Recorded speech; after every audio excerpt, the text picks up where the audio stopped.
Buenos días, hermanos.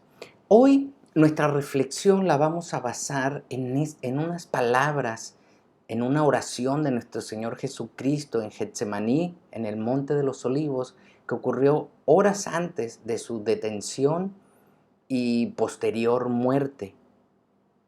Y esas palabras o esa oración del Señor lo vamos a ver, están en el Evangelio de Lucas, capítulo 22, versículo 42, y dice así: Padre, si quieres, pasa de mí esta copa, pero no se haga mi voluntad, sino la tuya.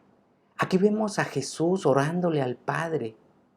Él no quería pasar por todas las circunstancias que él iba a pasar, pero él sometió su voluntad a la voluntad del Padre, fue obediente. ¿Y cuál fue el efecto de la obediencia de Jesús? Bueno, el efecto lo vivimos hoy en día todos aquellos que lo hemos recibido como nuestro Señor y Salvador por medio de la fe, y es perdón de pecados y vida eterna. Ese fue el resultado de esa oración, de ese sometimiento de Jesús a la voluntad de su Padre, a la voluntad de Dios. Pero ¿qué pasa, hermanos, cuando nosotros no queremos o no nos sometemos a la voluntad de Dios? ¿Cuáles son las consecuencias? Bueno, lo quiero ilustrar con la historia de un rey de Judá, un rey que era temeroso de Dios, un rey que dice textualmente que hacía lo recto delante de Jehová. Y este rey se llamó el rey Ezequías. Conseguimos su historia en el segundo libro de los Reyes, y más específicamente vamos a ir a un evento en su vida después de que él había reinado durante 13 años. Él tenía 39 años de edad y cayó enfermo. Y un profeta de Dios fue a verlo y le traía un mensaje de Dios, y veamos qué es lo que pasa. Esto se encuentra en el segundo libro de los Reyes, capítulo 20, versículo 1. Dice así: En aquellos días, Ezequías cayó enfermo de muerte, y vino a él el profeta Isaías, hijo de Amós, y le dijo: Jehová dice así: ordena tu casa, porque morirás y no vivirás. Hermanos, obviamente no es una noticia fácil de asimilar cuando te dicen, mira, vas a morir, y Dios le dice, ordena tu casa y vas a morir. Sabemos que no es fácil, pero también sabemos que quien le estaba dando ese mensaje era Dios. Era Dios mismo diciendo, arregla tus cosas que vas a morir. Era la voluntad de Dios. Sabemos que Dios es omnisciente, es omnipresente, todo lo sabe.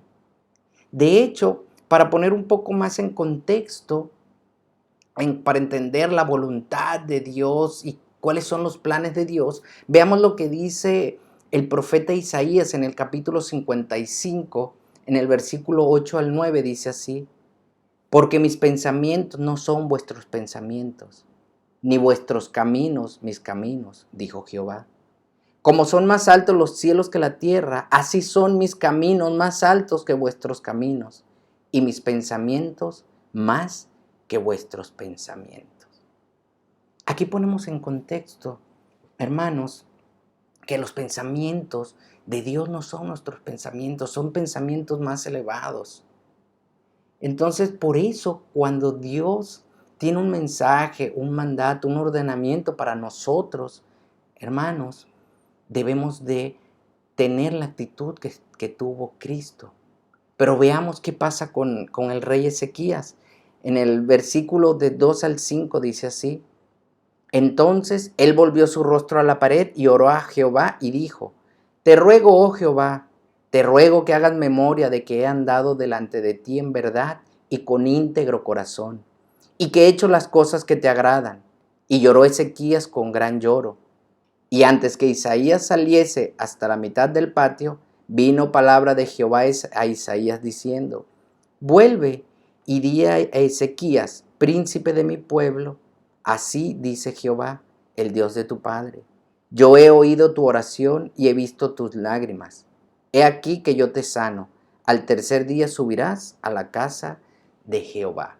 Aquí vemos que el rey Ezequías lo que hizo fue elevar una oración, un poco reclamándole a Dios, Señor, yo he sido bueno, ¿por qué tengo que morir? No quería morir.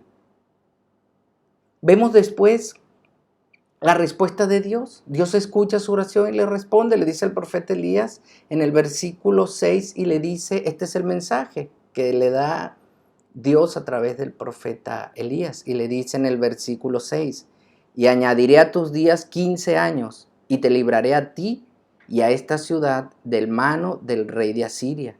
Y ampararé esta ciudad por amor a mí mismo y por amor a David, mi siervo. Aquí vemos que Dios le dice, está bien, te voy a conceder más años de vida. Y le concede 15 años más de vida. Pero hermanos, ¿saben lo que pasa o lo que pasó después cuando Dios le entrega estos 15 años de vida adicionales al rey? Cometió errores. Dice la Biblia que su corazón se llenó de orgullo y cometió errores.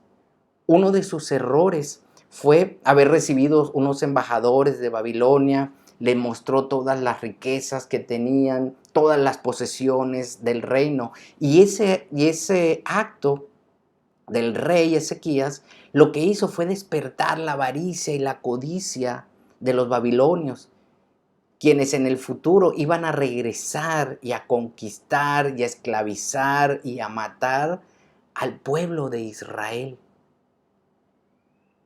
El segundo error que comete Ezequías en ese periodo de 15 años es que en ese periodo le nace un hijo que se llama Manasés y Manasés llegó a ser rey y fue un rey malo, un rey perverso, un rey que hizo abominación del nombre de Dios. No siguió los pasos de su padre, el rey Ezequías.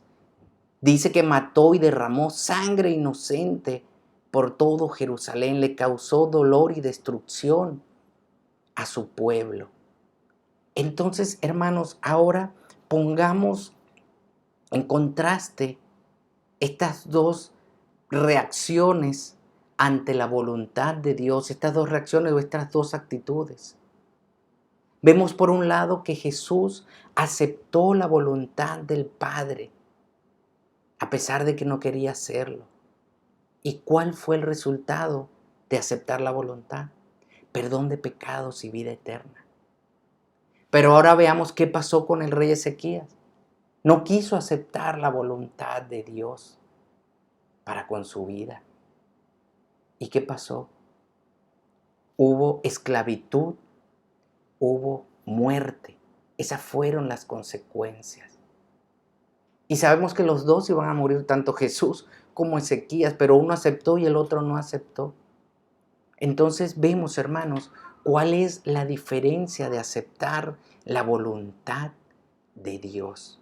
Tenemos un Dios amoroso, un Dios que lo que puede desear para sus hijos es su bienestar.